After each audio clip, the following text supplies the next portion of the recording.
Chapter 1, Mishnah 2. Having discussed whether it is permitted to sell Maaser Sheni, the Mishnah discusses whether it is permitted to sell two other types of sanctified items.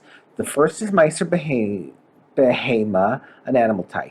Each year, a person must set aside 1 out of every 10 cows, sheep, and goats that were born in his flock that year. The animals that he sets aside are sanctified. If they have no physical blemishes, they are brought as offerings. If they are blemished and thus unfit to be brought as offerings, they may be eaten as ordinary meat. The Mishnah discusses whether animals that are Maaser Behema may be sold. We now turn to the words of the Mishnah. An animal that is Maaser Behema is subject to the following laws. One may not sell it if it has no blemishes and is alive, in which case it is to be brought as an offering. Or if it has a blemish, whether it is alive or slaughtered, in which case it is to be eaten by the owner.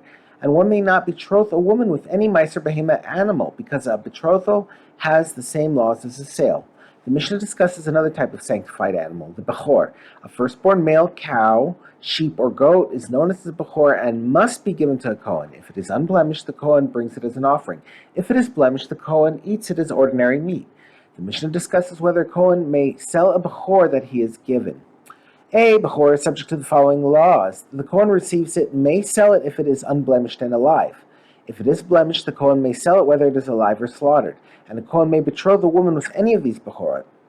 The Mishnah returns to the law of Maaser Sheni. As we have mentioned, a person may transfer the sanctity of Maaser Sheni onto coins, which he will spend on food in Jerusalem. The Mishnah lists a few types of coins that may not be used for this purpose.